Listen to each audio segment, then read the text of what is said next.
Hi, welcome to the video. My name is Dychronic. Today, taking a look at the Xur. His location, his random rolls, my recommendations for July 29, 2022. You can find the Xur in his regular spot in the tower, which is going to be the top left section of the hangar right here. You can find him right next to the edge, which is otherwise known as a precipice. Look, I've been making this joke for a few months now. I don't intend to stop. This is a high review in case this is all you wanted. First up, for the exotic weapon today, we have the Colony. And I gotta say, the Colony has me pulling in both directions. Because firstly, it is one of the most unique weapons in the game because it's a grenade launcher that the grenade shots grow legs and run up walls and ceilings and is really cool and really fun. And it's cool and it's actually pretty good in PvP, but otherwise, people just jump away from it. And in PvE, it's really bad. In general, I would recommend that Bungie do more things like this, things that are interesting, things that are not common. And I really like this kind of weapon, just never use it. Following that, for the Hunter exotic, we have the Stompies. It used to be an exotic that was at like #1 for PvP for 4 years almost, and only recently got a huge nerf with in-air inaccuracy, which, to be fair, is not as crazy as people make it out to be. You can still hit mid-air shots, it's just a lot less consistent. Furthermore, besides that, being able to sprint faster, slide farther, and improve your jump is still something that's extremely powerful in the Crucible and still a top 10 Hunter exotic. As far as the role goes, you like to see a lot of high mobility, recovery, probably resilience for the stuff, and it has resilience and okay recovery. I guess you could say the mobility is pretty low. Total stats of 64 is pretty good, so it's a decent version. After that, for the Titan exotic, we have the ACD feedback fence. Honestly, one of the worst exotics in the game, but I think it looks pretty cool, especially when you put on that fancy ornament. Yeah, look at that. It actually matches my colors. If you've never heard of it, melee hits build up energy, your melee hits on the enemy, and being struck by a melee attack reduces incoming damage and unleashes the energy in a devastating explosion. That energy being related to the energy you're building up with your melees. Essentially, it should help you survive in closer range, also have a shockwave to stun enemies, but that damage resistance isn't usually enough to save your life, because usually by the time you're being meleeed in PvP or even PvE, that's usually by the time you're dead. Although that damage resistance is actually much higher than people give it out to. As far as the stats go, total of 60 is pretty below average.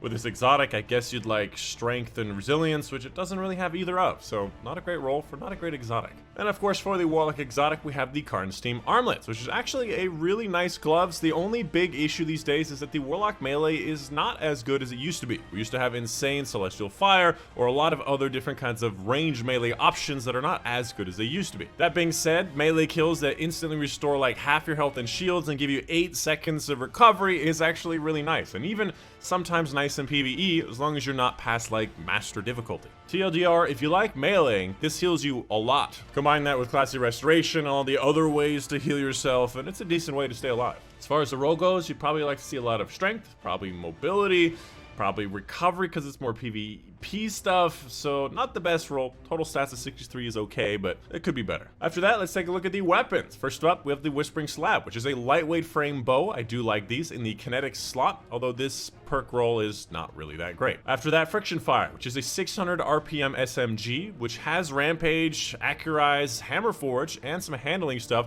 Field prep is not usually that necessary on a primary. Not a bad roll, although in general this has pretty poor stats compared to other 600 RPMs. After that, the Survivor's Epitaph, which is a surplus kill clip, which is actually a pretty good roll on it. 16 in the magazine is above average, probably because of the extended mag there, and it has an impact masterwork. I don't know what's going on these days with Xur having weird rolls, but it has another impact masterwork. Overall, I'd like to say this is actually a decent roll for a 180, but I just don't like 180s. After that, Toil and Trouble. Very poor stats for a 55 RPM, or at least slightly poorer than the other options. I would recommend those options, and this is not a great roll. Not a bad roll, but not a great roll. Following that, we have the Empty Vessel, which is Blinding Grenades, Surplus, and Swashbuckler. Not a bad combo. A lot of people really like Blinding Grenades, and it has some reload stuff, which is nice. Surplus helps with that. Swashbuckler is kind of whatever for this. And people do like it. If you need a solar version of a lightweight frame grenade launcher, this is an okay option. Could be better.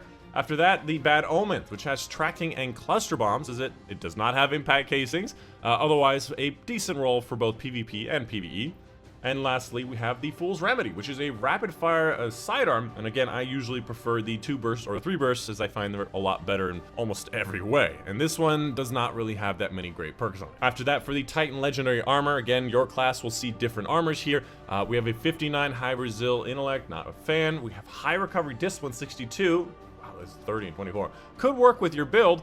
58, recovery, mobility, discipline, decent distribution, but I don't like the numbers. And again, decent distribution, but I really just don't like the numbers here. So not a lot of good recommendations here. This one is kind of weird, but could be better. If you wanted to turn these Zers into a drinking game and die very quickly, take a shot anytime I say it could be better.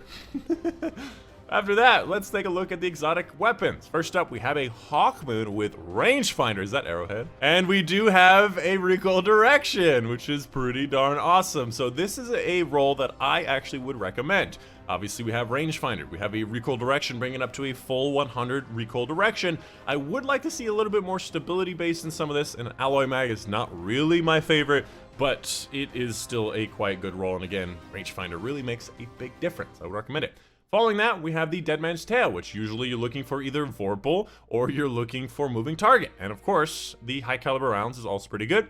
Extended barrel is nice, and the hand-laid stock is pretty good, although you might see some handling issues with this roll. This is also a pretty good roll for the Dead Man's Tail. So 2 weapons here with the exotic weapons that are doing pretty phenomenal, and I'd recommend both of them. And of course, exotic engrams you receive just pretty much all the time will give you an exotic you'd never see before. Oh, good.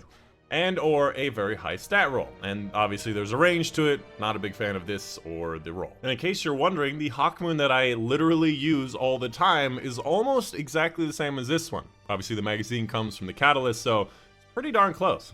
And of course, a big thank you to my patrons on Patreon. Specifically, a big thank you to Mom and Dad, Postalones, Unbox World, Monday, Steve Bakens, Junior Panther, Casey Reagan, for their support on Patreon. And that's it. Hope you guys did enjoy. My name's Dychronic, and I'll see you guys on the next one.